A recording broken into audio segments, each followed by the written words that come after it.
Voilà, je suis heureux d'être au milieu de vous et d'apporter un peu la parole de Dieu. Le Seigneur a mis sur mon cœur quelque chose qui continue les prédications qu'a donné notre serviteur, Laurie Camara. Et on va parler justement des suites de l'avènement. Vous savez qu'il y a plusieurs apôtres, plusieurs disciples qui ont eu à cœur de parler de l'avènement du Seigneur. Et ils ont donné des instructions. Voilà, il faut voir ce qu'ils nous écrivent, n'est-ce pas, les points importants concernant notre comportement vis-à-vis de l'attente de la venue et de l'avènement du Seigneur dans les airs. Voilà, c'est marqué, hein, dans les airs. Alors, j'ai remarqué qu'il y avait 3 apôtres parmi les plus éminents. Il y avait l'apôtre Paul, il y avait l'apôtre Pierre et il y avait l'apôtre Jean. Et tous les 3 se sont adressés à un public différent, bien que ce soit des chrétiens, n'est-ce pas, bien sûr, de différents endroits, mais ils se sont adressés à un public différent en donnant certains détails, en rappelant certaines choses pour certains, mais en donnant d'autres détails, et j'ai pensé qu'il était bon de connaître ces détails. Parce que si les régions où ils ont écrit avaient besoin de ces détails, nous qui sommes Gaulois, on peut dire. Peut-être certains ont dit que la Galatie, c'était aussi un peu, n'est-ce pas, la Gaule qui était partie là-bas, je ne sais pas. Mais on a besoin d'entendre aussi également les enseignements de la parole de Dieu, des apôtres, mais aussi conduits par le Saint-Esprit, mais aussi également de savoir que faire, hein, que faire, qu'est-ce que nous devons faire maintenant. C'est important cela, c'est important. Alors, considérons d'abord celui qui donne le plus de détails concernant l'avènement du Fils de Dieu. Vous savez lequel c'est? Réfléchissez un peu. C'est Paul, l'apôtre des incirconcis, c'est-à-dire l'apôtre, n'est-ce pas, des païens. Et Pierre, l'apôtre des Juifs, a eu aussi ça, mais d'une manière un peu différente. Et puis Jean a eu aussi quelque chose d'important de la part du Seigneur, on va en parler, n'est-ce pas? Chacun a présenté cela sous un jour différent.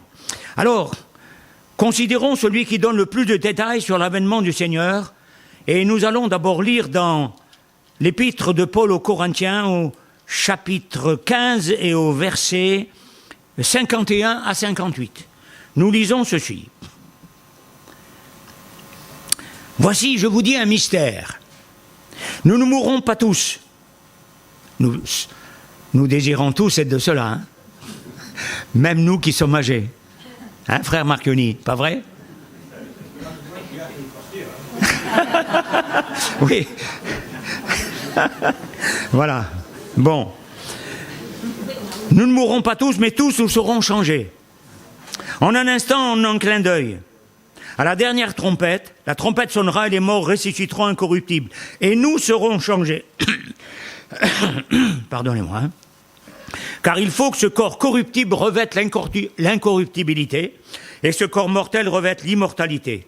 Lorsque ce corps corruptible aura revêtu l'incorruptibilité et que ce corps mortel aura revêtu l'immortalité, alors s'accomplira la parole qui est écrite. La mort a été engloutie dans la victoire. Amen. Ô mort, où est ta victoire? Ô mort, où est ton aiguillon? L'aiguillon de la mort, c'est le péché. Et la puissance du péché, c'est la loi. Mais grâce soit rendue à Dieu qui nous donne la victoire par notre Seigneur Jésus-Christ. Amen. Ainsi, mes frères, c'est ça qui va nous intéresser. Verset 58. Ainsi, mes frères, bien-aimés, soyez fermes, inébranlables, travaillant de mieux en mieux à l'œuvre du Seigneur, sachant que votre travail ne sera pas vain dans le Seigneur.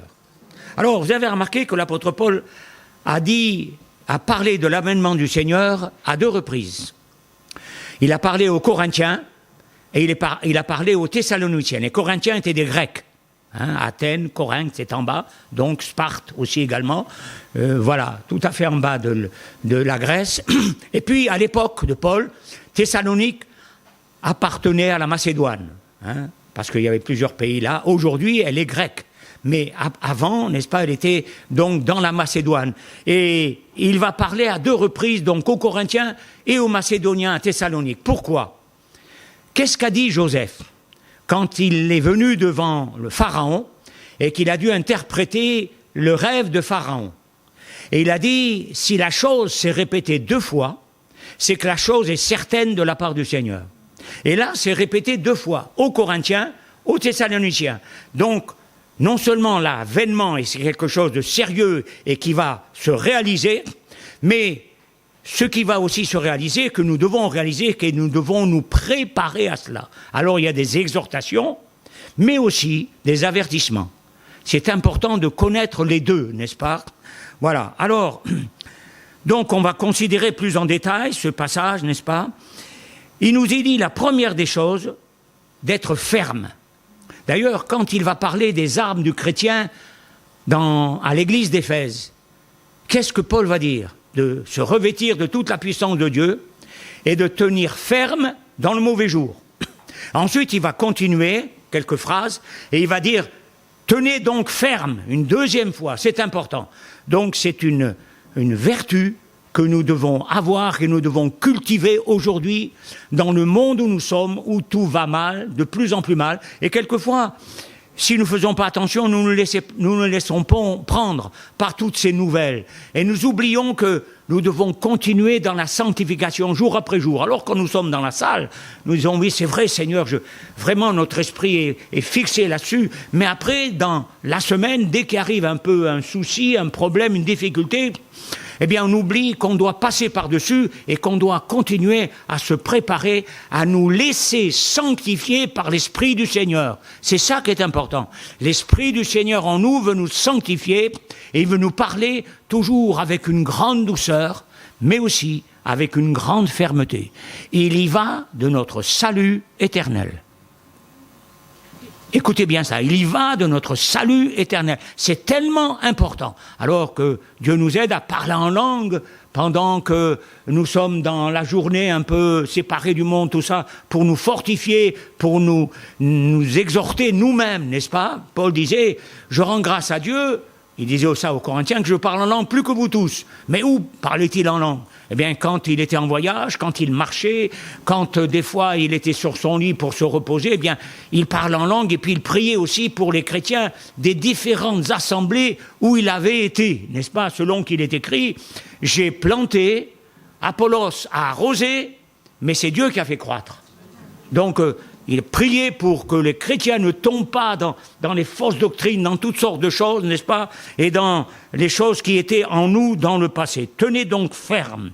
Alors que les frères dissuadaient Paul d'aller rendre témoignage à Jérusalem, vous savez qu'il a été rendre témoignage à Jérusalem, et quand on regarde le contexte, on s'aperçoit que c'était la volonté de Dieu, car Dieu lui a dit, dans un songe, comme tu as rendu témoignage à Jérusalem, il faut que tu rendes témoignage à Rome. Donc Dieu lui avait demandé de rendre témoignage à Jérusalem parce que la première fois, quand il s'est converti, eh bien, les gens ne voulaient pas recevoir ce témoignage. D'ailleurs, le Seigneur lui a dit, c'est pas la peine de témoigner, ils ne recevront pas ton témoignage. Ça veut dire, c'est pas le moment de le faire, mais tu vas le faire plus tard. Alors, ce qui est important, c'est qu'il a bien sûr obéi au Seigneur, et puis il est revenu, n'est-ce pas, pour rendre témoignage, et les frères le dissuadaient. Et c'est drôle, les frères qui étaient remplis de l'esprit disaient « Non, ne va pas parce que tu vas souffrir ». Alors il lui disait, eh bien, parce qu'il l'aimait, il ne voulait pas le voir souffrir, mais lui savait que c'était la volonté de Dieu, et il n'a pas écouté les frères dans ce moment-là, mais il a écouté la voix du Seigneur et il est resté ferme sur sa position. Il a souffert énormément à Jérusalem, mais il est resté ferme parce qu'il a pu rendre, je dirais, en partie son témoignage, et devant le peuple, et devant les religieux, c'est-à-dire les pharisiens, les sadducéens, les scribes, les lévites et tout cela, n'est-ce pas? Voilà, il a rendu témoignage. Alors, que Dieu nous donne d'être fermes dans notre témoignage par rapport à nos enfants d'abord, à nos parents, si nous sommes jeunes et que nos parents ne sont pas à Dieu, à nos amis également, là où nous travaillons, les gens nous observent et nous regardent, n'est-ce pas? Je me rappelle, je vais vous dire un témoignage que j'ai vécu moi-même, alors qu'on habitait avec ma femme à la Madeleine, un peu plus loin que où habite le frère Portugali. Eh bien, un jour, je m'arrête parce que il y avait un homme qui avait dans sa voiture, il avait cabossé pas mal de voitures à l'opposé. Alors je suis rentré dans le bar et j'ai dit, venez voir, il y a un homme avec sa voiture, il a cabossé plusieurs voitures. Alors ils sont tous sortis, ils m'ont remercié, tout ça et tout, et parce qu'il était sous, quoi. Bon, alors ils ont pu l'arrêter. Et puis un autre qui était dans le bar est venu, il m'a dit, mais vous n'avez pas à vous mêler de ça et tout. J'ai dit, mais attendez, moi j'aimerais, si ma voiture est cabossée, qu'on me dise qui a fait ça, je voudrais savoir. Alors il m'a donné un grand coup dans la voiture, dans la portière, tout ça. Il avait un chien, un dog allemand comme ça. Alors bon, moi j'ai rien dit, de toute façon je voulais pas créer d'histoire. Et puis je suis parti. Et quelque temps après, on allait se servir à une boulangerie, n'est-ce pas, qui était la fille d'une chrétienne qui s'appelait Gracieuse. Je ne sais pas si vous connaissez, voilà, certains personnes âgées connaissent Gracieuse, qui faisait, entre parenthèses, très bien la polenta. Voilà, on allait chez elle des fois, elle nous offrait de la polenta, voilà. Et puis, elle m'a dit une chose, elle m'a dit, vous savez que quand cet homme est venu pour taper dans votre voiture, ma fille était au balcon. Et elle a observé. Et elle a dit, ben, le frère Musard, il a de la patience, et c'est bien, il n'a pas rendu le bien pour le mal, n'est-ce pas? Et il n'a pas rendu l'inverse, je veux dire. Et bon, il n'a pas répondu à cet homme, et ça l'a touché. Je me suis dit en moi-même, si jamais j'avais été énervé, ça m'avait énervé, et qu'on se serait disputé, quel témoignage terrible et affreux pour cette personne qui avait entendu le message de l'Évangile de la part de sa mère. Oh là, j'ai dit, Seigneur, merci, tu m'as gardé. Hein. Ah, tu m'as gardé. Et ainsi, Dieu nous garde. Quand on veut rester ferme, eh bien, dans certaines circonstances, dans le mauvais jour, comme dira Paul, eh bien, on a besoin d'être ferme. Vous savez ce que c'est que le mauvais jour? C'est quand tout va mal pendant un certain temps, pas peut-être un jour, mais plusieurs jours des fois, tout va mal. Alors il y a des problèmes d'un côté, des problèmes de l'autre, on se dit, mais qu'est-ce qui nous tombe dessus? C'est un amas de tuiles, excusez-moi le mot, hein, on ne comprend pas trop, mais c'est le mauvais jour, tout simplement. Paul le dit, alors il faut prendre toutes les armes de Dieu, et en particulier la ceinture de la vérité, la cuirasse de la justice, le zèle que donne l'évangile de paix, le bouclier de la foi, et les prières, et l'épée de l'esprit, qui est la parole de Dieu. Il faut prendre tout cela et ne pas en oublier une, parce que c'est tellement important, afin que nous restions debout. Et puis, il va dire quelque chose d'important aussi, travaillant de mieux en mieux. Alors, c'est drôle, il ne dit pas de travailler de plus en plus. Oui, bien sûr qu'il faut travailler de plus en plus. Mais comment nous travaillons? Travailler de mieux en mieux. Ça, c'est important. Je me rappelle un jour en regardant, ça fait des années, des dizaines d'années de cela, un documentaire à la télé. Le documentaire, c'était des gens qui avaient vu des choses de l'au-delà. Et une femme, toute simple, elle a dit, oui, moi, il y a un ange qui m'est apparu. Et je peux dire qu'il m'a parlé. Alors, celui qui a interrogé a dit, qu'est-ce qu'il vous a dit, l'ange, tout ça? Et il a dit une parole concernant la pensée de Jésus. Vous savez ce qu'il lui a dit?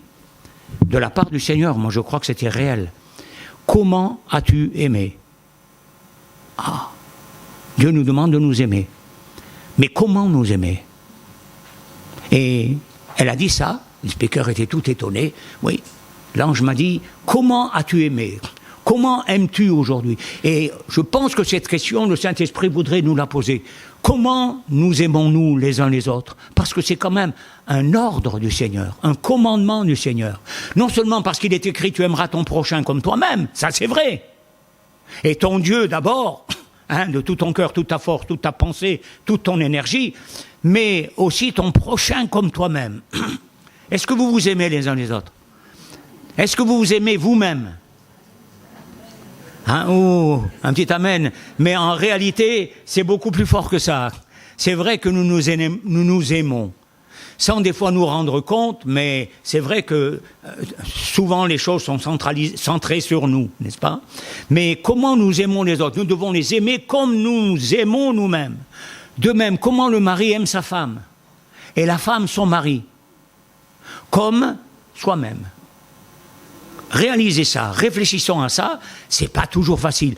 Dans toutes les journées que nous passons, pas seulement le dimanche, où nous écoutons la parole de Dieu, où nous sommes pleins d'enthousiasme et de ferveur, mais tous les jours de la semaine. Quand quelqu'un vient nous contrarier, comment nous répondons? Pas toujours comme il faudrait. À notre travail, quelqu'un essaie de prendre notre place et de ruser envers nous. Comment nous réagissons? C'est important tout ça, de se rappeler ça. Alors, il nous est dit, n'est-ce pas, que nous devons travailler de mieux en mieux. Mais comment travailler de mieux en étant inébranlable? Inébranlable. Rappelez-vous ce que Pierre a dit dans sa première lettre. Il a dit, celui qui a commencé en vous cette œuvre la rendra parfaite. Et il a dit, ça c'est Paul qui dit ça, mais Pierre dira, il va vous affermir, il va vous fortifier et il va vous rendre inébranlable. Il a commencé cette œuvre, il va la continuer, il va vous affermir. Laissons le Saint-Esprit nous affermir. Plus nous serons en communion avec le Seigneur, dans son intimité, plus ces choses viendront en nous, nous serons revêtus de ces choses, remplis de ces choses, et nous pourrons y parvenir. Et moins nous sommes dans le contact avec Dieu, plus c'est difficile. Alors, il veut nous rendre inébranlables. D'abord, il nous rend fermes, comme le dit la parole de Dieu ici, et après, il nous rend forts, selon ce que Paul a dit à Timothée. Le Saint-Esprit est un esprit de force, d'amour et de sagesse, d'accord? Dans le sens de maîtrise de soi, de tempérance. Et dans cette tempérance, il faut voir qu'il y a inclus la modération, la sobriété, bien des choses que le Seigneur va nous rappeler, donc en lisant la fin de l'évangile de Luc. Alors, il nous est dit, travaillant de mieux en mieux à l'œuvre du Seigneur, sachant que votre travail ne sera pas vain dans le Seigneur. Eh oui, parce qu'on passera tous au tribunal de Christ. Vous êtes d'accord? Des fois, on s'en rend pas compte, on ne le réalise pas à cause des affaires de la vie, tout ça. Mais on va tous passer au tribunal de Christ le jour où on va mourir. Après, n'est-ce pas, il y aura un grand jugement. Et le jugement sera conforme à la justice. Attention, le jugement sera conforme à la justice. Il y en a qui vont recevoir des éloges. Il y en a qui vont recevoir et qui seront obligés d'accepter ce que le Seigneur va leur dire, qui était peut-être pas toujours bien glorieux, où le Seigneur va leur montrer leurs manquements dont ils ne se sont pas repentis. Dont ils ne se sont pas repentis. Parce que lorsqu'une chose qu'on fait, dont on s'est repenti, elle ne vient plus dans la lumière. Elle est passée, elle est partie. Mais il y a des fois des choses où il faut la repentance pour que nous réalisions pleinement ce que nous avons fait et pour que nous nous en écartions. Voilà, c'est important. Donc, sachant que votre travail ne sera pas vain dans le Seigneur. Voilà, c'est important de le vivre jour après jour. Vous voyez, le travail pour le Seigneur, c'est d'aider peut-être une personne sur le plan matériel, peut-être aider sur le plan pécunier, quelqu'un qui manque de quelque chose, eh bien, lui acheter et la secourir dans un domaine particulier. C'est ça, exercer par exemple l'hospitalité. C'est ça, travailler de mieux en mieux. Mais de travailler de mieux en mieux, c'est avoir plus d'amour, plus de consécration et plus de ferveur, sachant que l'avènement du Seigneur est plus proche que lorsque nous avons cru. Les années sont passées, il est toujours là. Pourquoi? Nous allons en parler tout à l'heure. Il use de patience envers nous afin que nous soyons prêts et que nous nous dégagions de toutes choses de sorte mauvaises qui sont quelquefois en nous. Et puis, dans 1 Thessaloniciens, on va lire également quelque chose d'important, n'est-ce pas? Au chapitre 4, et vous le connaissez, ce passage, donc, du verset 13 à 18, « Nous ne voulons pas, frères, que vous soyez dans l'ignorance au sujet de ceux qui sont décédés. » Des versions disent ceux qui dorment. « Afin que vous ne vous affligiez pas comme les autres qui n'ont pas d'espérance. » C'est-à-dire les païens. « Car si nous croyons que Jésus est mort et qu'il est ressuscité, croyons aussi que Dieu ramènera par Jésus et avec lui ceux qui sont décédés. » Ça veut dire les croyants de la Nouvelle Alliance, mais aussi certainement les patriarches, les justes de l'Ancienne Alliance également. Ceux qui sont décédés, qui avaient en eux l'esprit de Jésus. Voici en effet ce que nous vous déclarons d'après la parole du Seigneur. Donc il n'est pas le seul à avoir cette révélation. Il a eu cette révélation peut-être avec Barnabas, peut-être avec Apollos, peut-être avec Silas, peut-être avec d'autres encore. Dans les moments de prière, le Saint-Esprit leur a révélé certaines choses. D'après la parole du Seigneur, nous les vivants, restés pour l'avènement, nous ne devancerons pas ceux qui sont décédés. Remarquez, quand Paul dit « nous qui serons restés pour l'avènement », il s'inclut.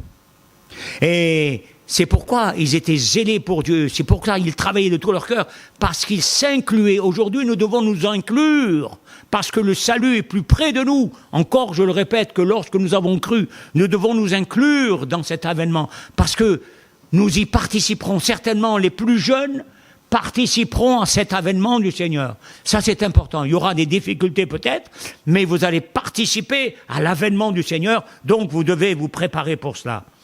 Nous ne devancerons pas ceux qui sont décédés. C'est normal. Ils ont cru avant nous, ils sont morts, et ils vont passer devant. Hein? Voilà. Le Seigneur est un Dieu d'ordre. Hein?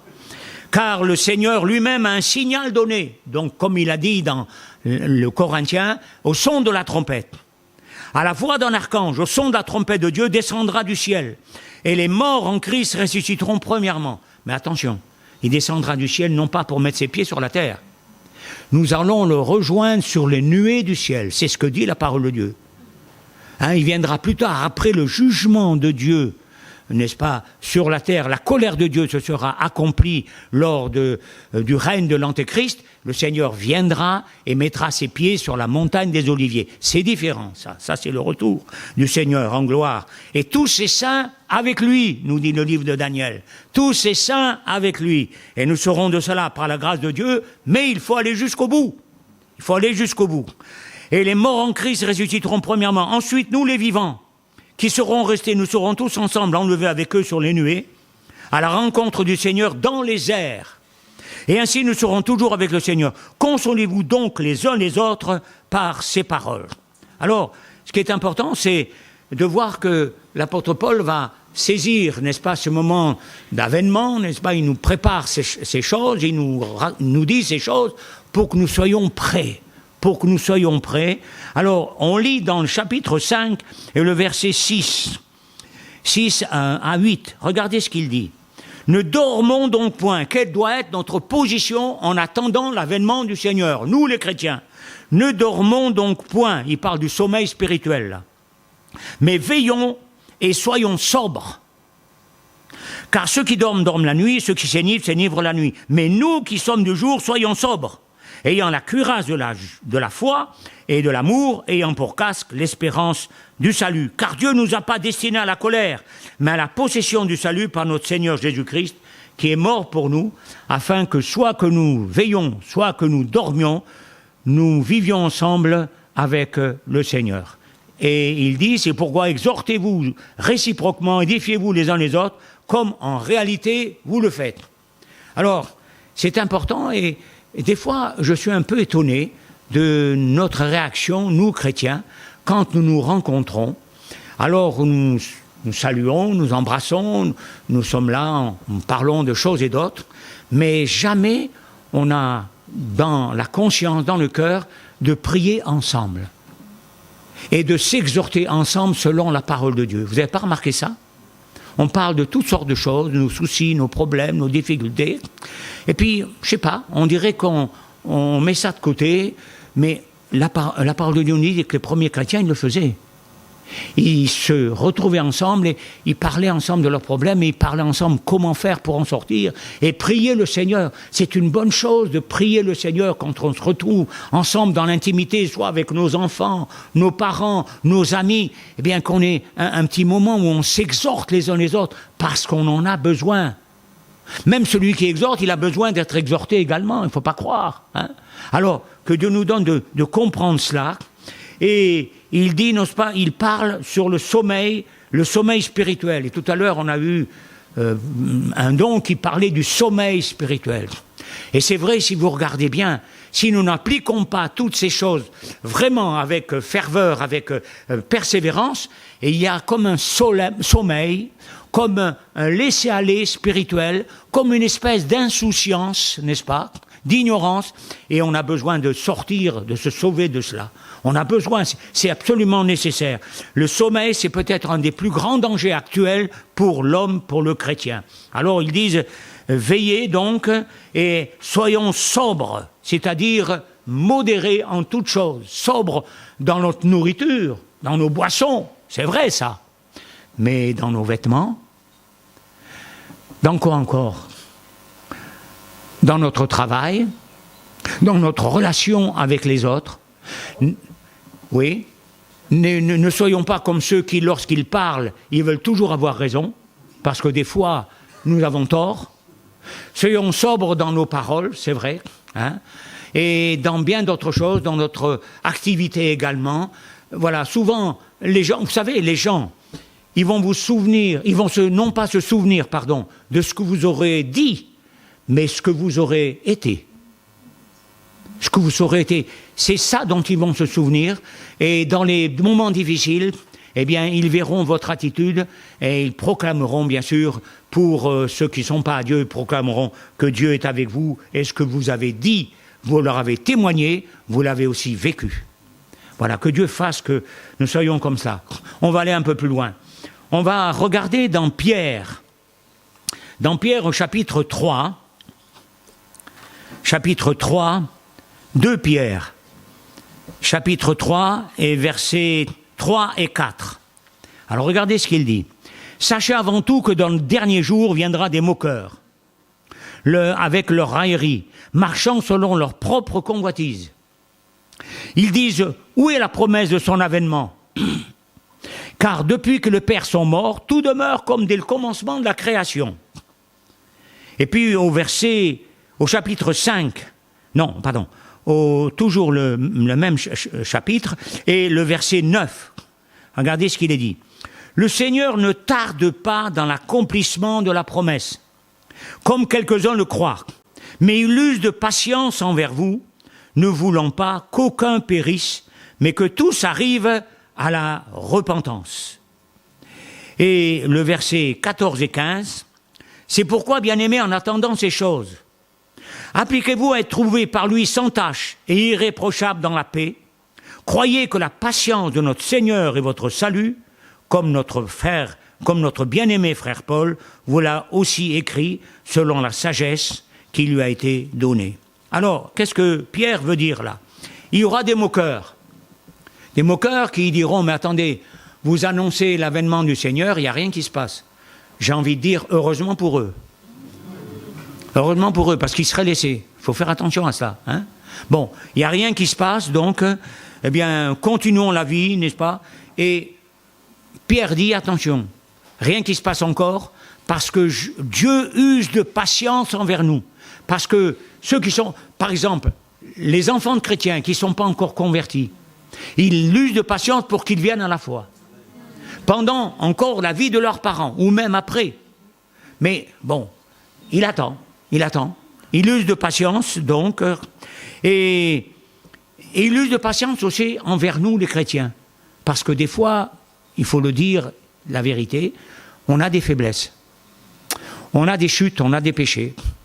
Des fois, si on ne fait pas attention, au travers de nos pensées, hein, si ton œil est pour toi une occasion de chute, arrache-le. Ça ne veut pas dire qu'il faut l'arracher comme ça, mais ça veut dire sépare-toi de certaines choses qui peuvent te mener à la mort.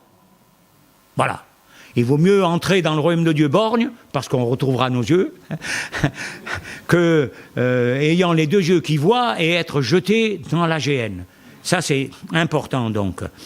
Donc, il y aura des moqueurs, et il use de patience envers nous. Ça veut dire que s'il n'est pas encore venu, c'est parce qu'il use de patience envers moi. Amen. Il use de patience envers moi. Attendant que nous repentions de nos fautes et de nos péchés, que nous abandonnions. Vous savez, on a dit un jour au Seigneur, « Seigneur, tu sais que lorsque des Galiléens ont offert des sacrifices, selon la loi, Pilate est venu et il a mêlé au sang de leur sacrifice le sang de ceux qui le faisaient. Oh. » Puis Jésus a dit, « Mais vous croyez que ces gens-là étaient plus pécheurs que les autres Galiléens ? Non. Mais si vous ne vous repentez, vous périrez tous également. Si vous ne vous repentez, que dès l'instant où nous commettons une faute, soit par nos pensées, par nos paroles, par nos actes, tout de suite demandons le secours de Dieu, demandons pardon au Seigneur, afin que nous ne soyons pas endormis, parce que l'adversaire va essayer de nous endormir pour que nous oublions cela. Tout de suite, nous le faisons. Et Jésus a ajouté un autre exemple. Et la tour de Siloé, qui est tombée sur 18 personnes, à Jérusalem, ça, hein, c'est pas la source, c'est la tour, et qu'elle a tué. Vous croyez qu'ils étaient plus pécheurs que tous les habitants de Jérusalem? Non, je vous le dis. C'est Jésus qui a donné cet exemple. Mais si vous ne vous repentez, vous périrez tous également. Et ceux à qui il parlait, il y avait certainement des païens, des Grecs, craignant Dieu peut-être aussi, des Romains. Il y avait comme ceux qui écoutaient, eh bien, il y avait des religieux, et il leur adressait ces choses. Si vous ne vous repentez, et les religieux ne voulaient pas se repentir. Ils voulaient que le peuple se repente, mais pas eux. Eux, c'était les intouchables, ils étaient purs.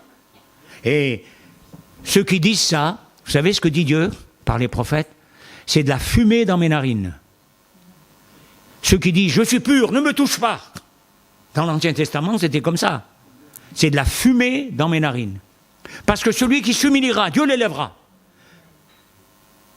Celui qui s'abaissera, Dieu l'élèvera. Mais celui qui s'élève, Dieu l'abaissera. Voilà. C'est important de connaître toutes ces choses. Alors, il parle et il dit que nous soyons trouvés sans tache. Et moi, j'ai ajouté une ride parce que l'apôtre Paul en parle. Sans tache. La tache, qu'est-ce que c'est? Sur un vêtement, par exemple, blanc que vous avez, la tache, ça va se voir, mais alors, à des kilomètres presque. En tout cas, à des dizaines de mètres. On va voir la tache. La tache, c'est une forme de péché qui est encore en nous, ou une chute dont nous ne nous sommes pas repentis et que nous n'avons pas encore abandonné. Ça, c'est important de le faire. Nous sommes en train de combattre, de lutter justement pour marcher victorieusement avec le Seigneur et d'être sincère, d'être vrai pour, n'est-ce pas, que le Seigneur nous libère de toutes ces choses. Donc, sans tache ni ride. Moi, j'ajoute ride. Pourquoi ride? Comment on a des rides? Ben, c'est vrai que malheureusement, quand on est vieux, on en a. Mais les rides parlent de quoi, d'après vous? Eh bien, des soucis de la vie. Quand vous faites du souci, comment vous êtes? Voilà, vous voyez les rides là. Voilà. Et oui, on a des rides. Parce qu'on voudrait résoudre les choses au lieu de les abandonner au Seigneur. Pierre dit, voilà la solution. Voilà le remède. Remettez-lui tous vos soucis. Car lui-même prend soin de vous. Et vous n'aurez plus de rides. Amen. Gloire à Dieu. Qui c'est qui n'a pas de rides là? Je vois Daniel, il n'a pas de rides. Jennifer non plus. On a tous. Et Maggie non plus.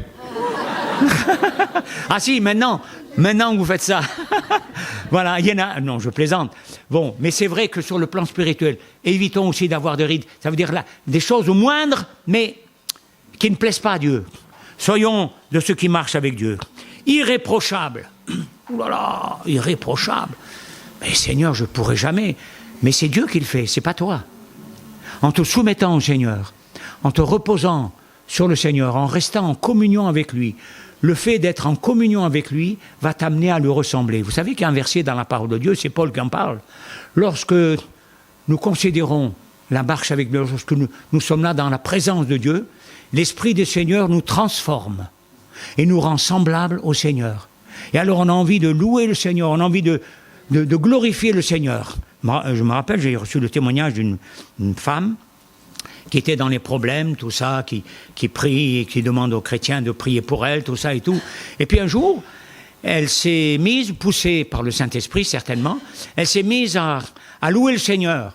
Elle a dit, j'étais environnée à tel point que je ressentais plus les problèmes, c'était plus la même chose, ça agissait plus en moi de la même manière, j'étais comme enveloppée de l'amour de Dieu, je me suis sentie forte. Je me suis sentie vraiment heureuse. Elle avait compris que c'est au travers de la louange. Et d'ailleurs, c'est la clé de David, quand on dit la clé de David. Qu'est-ce que c'est la clé de David, d'après vous? C'est la louange. Je m'écris, loué soit l'Éternel. Et je suis délivré de mes ennemis. Il louait le Seigneur avec son cœur et tout. Et l'ennemi ne peut pas supporter la louange et l'adoration à Dieu. Il ne peut pas supporter. Il se sauve. C'est une arme, la louange. Il ne peut pas supporter l'adoration à Dieu parce qu'il veut que le culte soit rendu à lui-même. Vous savez, quand il a tenté le Seigneur, à un moment donné, il lui a dit, si tu te prosternes devant moi et que tu m'adores, toutes ces choses que tu vois dans le monde, elles seront à toi. Car je l'ai reçu de Dieu et je le donne à qui je veux. Si tu te prosternes et m'adores, voilà ce que veut le diable. Mais nous ne devons pas nous prosterner devant lui, ni l'adorer, non pas à l'insulter, parce que c'est un prince, oui, nous devons le respecter, mais néanmoins, nous ne devons pas accepter ce qu'il nous dit, plutôt le rejeter. Voilà. Irréprochable dans la paix. Est-ce que nous sommes en paix les uns avec les autres? Alors nous avons certaines affinités avec certains, et bien sûr on est en paix avec eux. Mais est-ce que nous sommes en paix avec ceux dont nous avons un peu moins d'affinité? Est-ce que nous allons les voir, leur parler? Est-ce que nous nous occupons d'eux, nous prions pour eux? Et je me parle à moi-même aussi, et à vous, mais à moi-même aussi. Des fois on oublie, et des fois j'entends dire à quelqu'un ça, « Oh là là, j'ai oublié de prier pour cette personne. Oh là là, je m'en rappelais plus. » Des fois on oublie, et on a besoin d'être mis en piste pour prier pour ceux, quelquefois, parmi les chrétiens, avec lesquels nous n'avons pas certaines affinités, parce que nous ne sommes pas proches d'eux, bon, et parce qu'à cause de certaines choses, bon, mais que Dieu nous aime, parce que ces gens-là, nous les retrouverons dans le royaume de Dieu. Eh bien oui, eh oui. Voilà, alors nous devons donc cultiver cela. Et puis on va lire dans l'évangile de Jean. Alors dans l'évangile de Jean, Jean va parler d'autre chose. Il va dire ceci, Jean chapitre 2, versets 28 et 29. Écoutez bien, première épître de Jean, chapitre 2, versets 28 et 29. Alors Jean s'adresse à nous aujourd'hui, parce que Dieu nous regarde comment? Comme des maîtres dans la foi, comme des adultes, ou alors comme des jeunes gens, ou alors comme des petits-enfants. Souvent, nous sommes un peu comme les petits-enfants. Nous avons besoin de lait au lieu de nourriture solide. Pas vrai? Oui ou non? Il faut dire la vérité. Et regardez ce que dit Jean. Il était, n'oubliez pas, pasteur aussi de l'église d'Éphèse. Alors il va dire, « Et maintenant, petits-enfants, demeurez en lui, afin que lorsqu'il paraîtra, nous ayons de l'assurance, et qu'à son avènement, nous n'ayons pas la honte d'être éloignés de lui. Si vous savez qu'il est juste, reconnaissez que quiconque pratique la justice est né de lui. » Je répète, « Et maintenant, petits-enfants, demeurez en lui, afin que lorsqu'il paraîtra, nous ayons de l'assurance et qu'à son avènement, nous n'ayons pas la honte d'être éloignés de lui. » La honte ou la confusion, c'est à peu près la même chose. D'être éloigné de lui. Alors, qu'est-ce que ça veut dire, n'est-ce pas, de demeurer en lui? Il faut continuer d'être en lui, n'est-ce pas, comme le cep porte les sarments. Et comme les sarments sont attachés au cep. Le Seigneur l'a dit dans une parabole, nous devons être ces sarments attachés avec le Seigneur. Qu'en toutes circonstances, eh bien, nous puissions lui demander le secours. Lui demander, n'est-ce pas, qu'il vienne nous montrer le chemin à suivre, qu'il vienne aussi également nous protéger, parce que nous ne sommes pas plus forts les uns que les autres. Et nous avons besoin de protection, de la grâce de Dieu, et c'est le Saint-Esprit qui va le faire. Il dit, demeurez en lui. Et malgré tous les problèmes que Jean a eus, que les apôtres ont eus, que Paul a eus, quand on voit tous les problèmes qu'il a eus, il le cite dans la deuxième lettre aux Corinthiens, c'est quelque chose de terrible. Il a été battu de verge, il a été dans l'abîme, c'est-à-dire il a manqué se noyer plusieurs fois, n'est-ce pas, au péril, au milieu des brigands, des faux docteurs et des tas de choses. Eh bien, malgré tout, il est resté en Seigneur. Il est resté en Dieu et il s'est confié en Dieu et Dieu l'a fortifié. Alors, pour avoir de l'assurance, ça c'est important, pour garder dans notre cœur son assurance. Vous savez, quand on se laisse prendre par un certain bien-être, une certaine insouciance, un laisser-aller, eh bien, et puis le travail également, les soucis de la vie, on a le risque de perdre un peu notre assurance en Dieu. C'est-à-dire qu'on n'est plus dans le combat, on n'est plus dans la lutte, et puis on est là, on pense à tout d'autres choses, on essaye de les résoudre par nous-mêmes, et petit à petit, le sommeil nous prend. Et quand le sommeil nous prend, on ne voit pas les choses de la même manière que l'Esprit nous demande de le voir. C'est-à-dire, on dit, oh, c'est pas grand-chose, c'est rien, on va s'en sortir. Non, c'est grave. Parce que ce n'est pas vraiment un péché qui nous fait tomber, c'est un glissement. On risque de glisser petit à petit. Ça, c'est dangereux. Ça, c'est dangereux. Parce que ça vient petit à petit si nous ne veillons pas et nous ne prions pas. C'est important, donc, n'est-ce pas? Alors, et qu'à son avènement, nous ne soyons pas honteux, donc, ni confus. Gardez le contact avec le Seigneur. Et même, je vais aller plus loin, gardez le contact avec l'ennemi. Parce que l'ennemi va essayer de nous attraper, tout cela, de nous faire tomber. Eh bien, nous veillons. Et en veillant et en priant, eh bien, l'ennemi ne peut rien parce qu'il ne va pas trouver de faille en nous. Il essaye de trouver la faille à cause de notre ancienne nature. Mais en veillant et priant, il ne trouvera pas de faille. Amen. Et le Seigneur sera là pour nous secourir. Il faut continuer à se laisser conduire par lui. Et puis, une dernière chose, dans l'évangile de Luc, et alors je terminerai, excusez-moi d'être peut-être un peu long, mais je peux le faire, puisque c'est, voilà, si vous êtes d'accord, vous dites rien, vous êtes d'accord? Bon, voilà, bon, le frère dit, mais oui, mais bien sûr, bon. Alors, on va lire dans Luc 21, et ça, c'est important, la plus haute importance, parce que c'est le Seigneur qui va s'exprimer. Le Seigneur lui-même. En parlant de l'avènement. Alors, Luc 21, versets 34 à 36.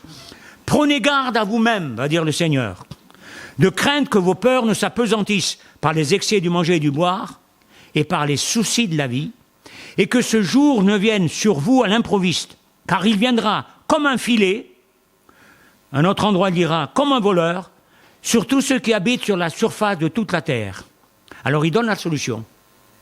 Quand le Seigneur nous avertit, il donne toujours une solution. Il n'y a jamais le négatif sans le positif.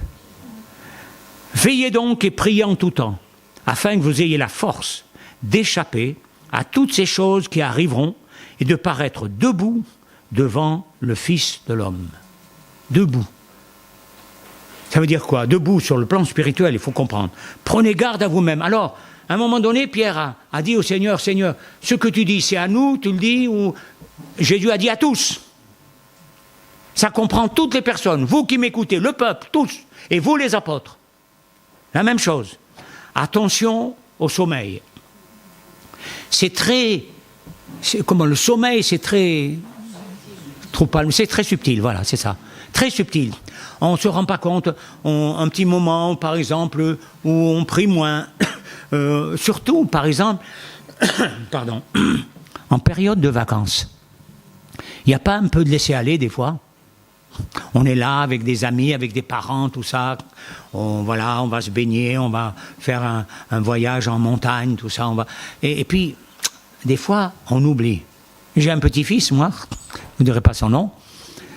Mais des fois, il nous dit, voilà, moi je prends ma Bible et je vais dans la montagne, là où personne n'est.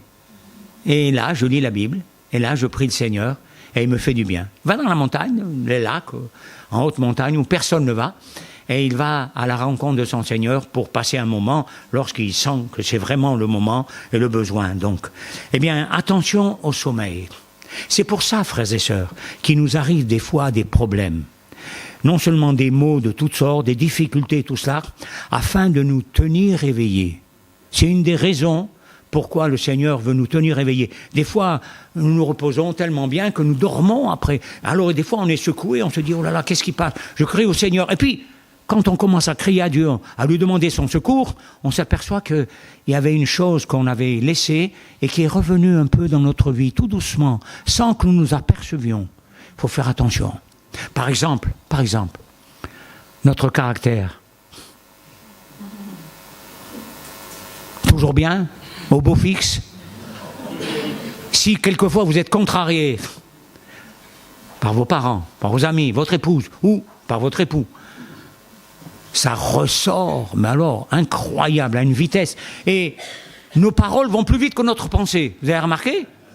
Après, on se dit, mais qu'est-ce que j'ai dit? Mais qu'est-ce que j'ai dit, Seigneur?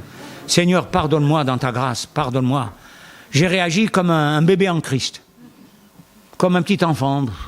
Voilà. Vous avez remarqué que les enfants, ils sont naturels. Et quand ils ne sont pas d'accord, ils le font connaître. Même étant tout bébé, ils le font connaître par des cris. Alors, la mère qui connaît l'enfant sait comment répondre à ce besoin. Hein. En général, c'est la tétée qui vient, ou voilà, si elle est en retard ou quoi, eh bien, il lui fait rappeler qu'elle doit être à l'heure, hein, parce que j'ai faim, alors j'ai la priorité. Et bien sûr, elle lui donne la priorité. Alors, qui fait qu'on ne veille pas, on ne combat plus, et aussi également les excès de nourriture et de boisson. Ça, c'est spécial aux Français. Et oui, dans le monde entier, c'est vrai, mais un peu spécial aux Français. Les excès, il ne dit pas de pas boire ni manger, c'est vrai, mais des fois, quand c'est surabondant, hein, surabondant, alors Dieu dit fais attention. Attention, parce que ça peut te mener plus loin, et si tu ne veilles pas, ça peut devenir pour toi une passion. De manger comme un goinfre, eh bien oui, c'est vrai, hein. Et surtout, alors certains disent « Oh, moi je préfère le salé. » Mais que ce soit le salé ou le sucré, c'est la même chose. Hein. Oui, c'est la même chose. C'est la même chose. Alors faisons attention donc à la nourriture et aux boissons, aux aliments. Autrement dit, quand le Seigneur nous dit ces choses, il nous dit attention au bien-être. Parce qu'il parle de l'avènement, il dit il risque de venir alors qu'on n'en parlera pas, les gens seront dans un certain bien-être, et ça va encourager le farniente. Voilà.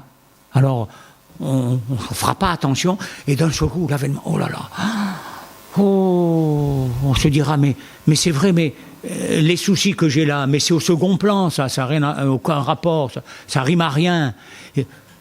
Allons et tendons à ce qui est capital, qui est principal. Les soucis de la vie.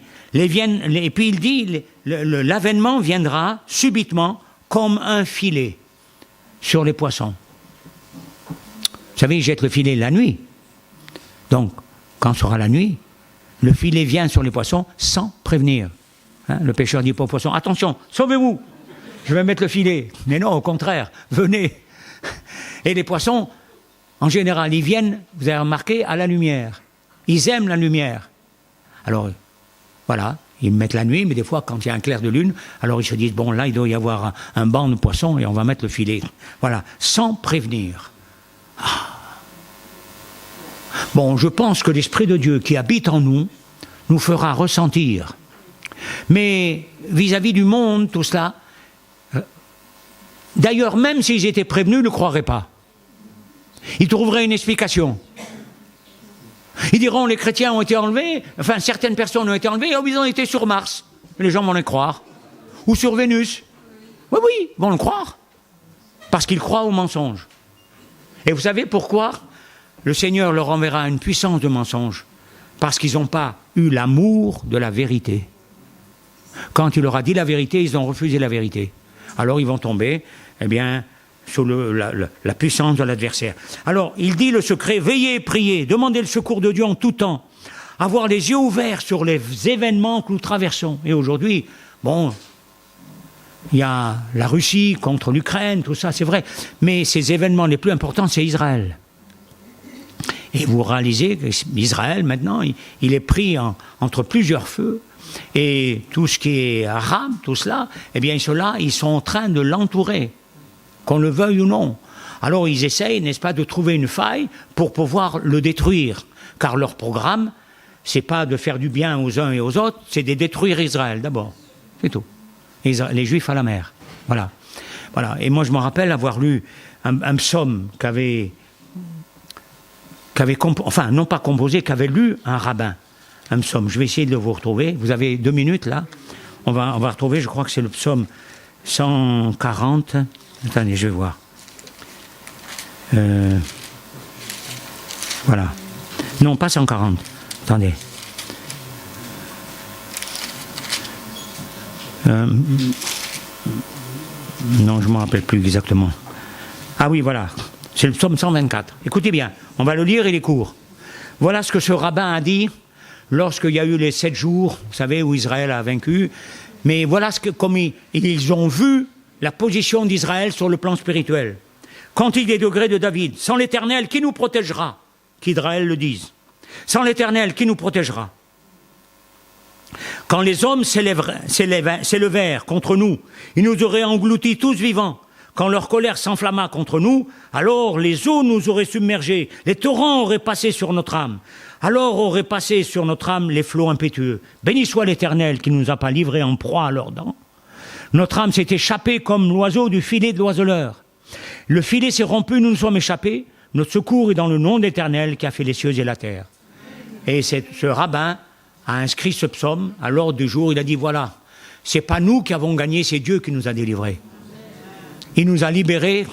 Si on n'avait pas eu le Seigneur, on aurait été engloutis et à la mer, et ça aurait été un pogrom terrible. Alors, donc, faisons attention, n'est-ce pas, à toutes ces choses, aux événements. On pourra ainsi échapper au jugement de Dieu et être debout. C'est-à-dire réveillé, prêt à aller là où Dieu nous veut, à faire ce que Dieu nous demande. Être debout, c'est-à-dire, c'est le contraire d'être endormi. Hein, on ne dort pas debout, hein, on dort couché. Mais être debout, ça veut dire qu'on fait attention aux événements qui arrivent et on veille et on prie. On prie. Est-ce que ça vous arrive des fois de prier pour Israël? De prier pour les chrétiens à Gaza? Oui, il y a des chrétiens à Gaza. De prier pour le Liban. De prier pour l'Iran, les chrétiens en Iran. Et les femmes font un travail extraordinaire. De prier des fois aussi pour les chrétiens en Égypte, un peu partout, tous ceux qui entourent Israël, parce qu'il y a des chrétiens. Et les religieux juifs ne peuvent pas les sentir. Par exemple, les juifs qui deviennent chrétiens. Alors, prions pour eux afin qu'ils restent fermes. Et que vraiment, n'est-ce pas, Israël ne soit pas submergé, et que les chrétiens non plus ne soient pas, qui tiennent ferme. J'ai entendu un témoignage, je voudrais terminer par ça, d'un pasteur chrétien dans une ville à Nazareth, je crois, pasteur de Nazareth. Et il disait que c'était très difficile pour lui. Pour lui, à cause non seulement des musulmans qui étaient là, du peuple qui était là, mais aussi de la part des religieux juifs. C'était très difficile pour lui, et il tenait ferme avec les uns, avec les autres, tout ça, et il priait, se tenait, ils avaient une petite salle et tout, et il tenait ferme quand même, malgré tout. C'est pas facile, hein. Les gens se disent, en Israël, c'est bien. Non, c'est bien, oui, mais c'est pas facile. Il y a à combattre, il y a à lutter, et vraiment, il y a à faire quelque chose d'important, c'est que nous restions, nous, aujourd'hui, debout. Vous savez, quand on a des combats, on reste debout, en général. Mais quand on est en sommeil, eh bien, on est là et on n'est plus debout spirituellement. Et il faut que tous les uns les autres regardent en eux-mêmes, moi-même, chacun soi-même, et se dire, Seigneur, est-ce que je suis debout devant toi? Vraiment, si tu viens, est-ce que je vais être pris par toi? Ça, c'est important. Si vous avez ce témoignage intérieur, une paix intérieure, qui n'est pas une fausse sécurité, mais qui vient du Saint-Esprit, alors c'est bien. Continuez. Et sinon, eh bien, priez le Seigneur en disant, Seigneur, montre-moi ce qui m'empêche d'être prêt. Dis-le-moi, Seigneur, afin que je mette en pratique ta parole. Que Dieu nous donne d'être dans la foi et dans l'obéissance aux paroles du Seigneur. On va prier, voulez-vous? Père Céleste, j'ai parlé de ce que tu as mis sur mon cœur, Seigneur. Et je te demande que pour mes frères et pour moi-même, nous soyons debout lorsque tu reviendras, lorsque ton avènement paraîtra. Seigneur, prépare-nous pour cela, afin que nous soyons sans cesse prêts à rendre témoignage de notre foi, afin que nous marchions dans la justice, dans la sanctification, sans laquelle personne ne te verra. Seigneur, en marchant dans toutes ces choses, comme dit l'Apocalypse, Seigneur, que celui qui est saint se sanctifie encore, que celui qui est juste pratique encore la justice. Seigneur, je te demande d'étendre tes mains, afin de faire en sorte que nous marchions avec toi, nous soyons debout avec toi, encore aujourd'hui et encore demain et après-demain, que nous allions jusqu'au bout, jusqu'à la fin, au nom de Jésus. Amen. Amen. Que Dieu le fasse en nous. Amen.